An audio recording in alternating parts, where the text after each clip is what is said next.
پاکستان کے اندر جاری جو ایک پولیٹیکل کانفلکٹ چل رہی ہے اس کی ایک انٹرنیشنل ڈائمنشن کے اشارے بھی مل رہے ہیں، کچھ پروگرام بھی ہوئے، کچھ ٹویٹس آئیں۔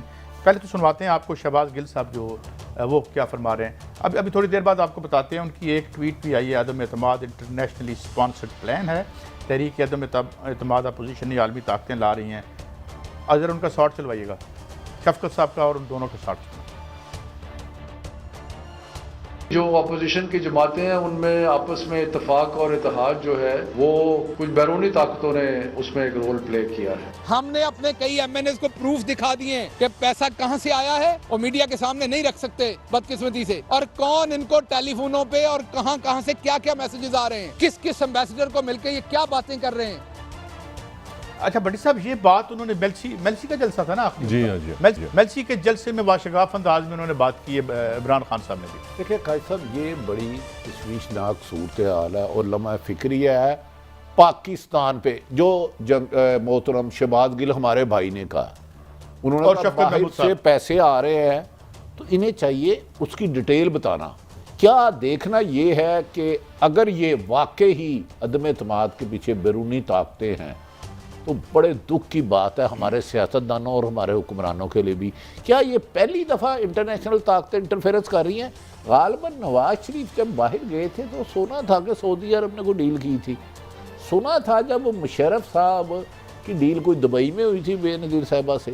وہ سنوائیں گے۔ یورپین یونین کے امبیسڈر نے خط لکھا پاکستان کو کہ آپ روس کے خلاف اس کے مخالف سٹیٹمنٹ دیں، اس کے خلاف ووٹ دیں۔ میں یہ یورپین یونین کے امبیسڈر سے پوچھتا ہوں کہ کیا آپ نے ہندوستان کو بھی یہ خط لکھا تھا؟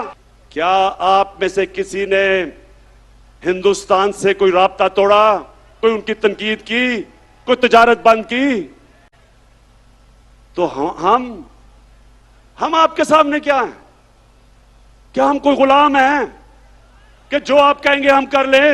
کہ لیڈرز جو جب ان کے وقت آ جاتا ہے جانے کا تو وہ پھر اس قسم کی حرکتیں کرتے ہیں، کنسپیریسی تھیریز بناتے ہیں، اور ہماری جو عوام ہے ان میں ینگ لوگ بہت ہیں جنہیں تاریخ کا پتہ نہیں ہے، اور وہ یہی سمجھتے ہیں کہ امریکہ ایک سامراج ہے اور امریکہ بڑا یہ ہے اور امریکہ بڑا وہ ہے، اور ہر بات جو ہے وہ پتہ نہیں ہلتا پاکستان میں امریکہ کے بغیر، اور امریکہ سازش کر رہا ہے، پہلے بھی کی تھی اب پھر سازش کر رہا ہے۔ دراصل حقیقت ایسے نہیں ہوتی، یہ ہمارے حکمران جو ہیں یہ اس وقت اس قسم کی باتیں کرتے ہیں جب ان کا وقت آ جاتا ہے جانے کا، اور وہ پھر عوام کو گمراہ کرتے ہیں کہ یہ کیا کہ ایک سازش ہو رہی ہے، اور یہ سازش کی تھیوری جو ہے نا یہ ہمیشہ ہوتی ہے جب بھی کوئی اس قسم کی پرابلم ہو۔ اور یہ لوگ اب پی ٹی آئی والے کافی عرصے سے یہ ایک پورا بیانیہ بنا رہے ہیں۔ عمران خان صاحب نے یہ بیانیہ بنانا 3 ماہ پہلے شروع کر دیا تھا۔ آپ کو یاد ہوگا جب سب سے پہلے دفعہ انہوں نے اس انٹرویو میں ایبسولوٹلی ناٹ کہا تو میرا تبصرہ اس وقت آپ کے سامنے یہ تھا کہ یہ انہوں نے ایبسولوٹلی یہ ناٹ کہا ہے، اور آپ دیکھیے گا ان کے جو نوجوان طبقہ جو ان کے ساتھ ہے وہ بڑے خوش ہوں گے۔ تو انہوں نے یہ سارا کچھ شروع کر دیا۔ یہ جب روس گئے ہیں تو بالکل یہی سوچ کے گئے وہاں، ان کو اسٹیبلشمنٹ نے بھی اور فارن آفس نے کہا تھا مت جائیں، اس وقت صورتحال ٹھیک نہیں ہے، یہ بڑا غلط ٹائم ہے وہاں جانے کا۔ انہوں نے پھر بھی یہی فیصلہ کیا کہ میں نے وہاں جانا ہے، اور یہ وہاں گئے، ان کو ملا کچھ نہیں وہاں سے۔ ولادیمیر پوتین جو تھے وہ تو بڑے خوش ہوئے کہ چلے ایک بندہ جو ہے وہ تو آ گیا میرے پاس، مگر دیا کچھ نہیں ان کو۔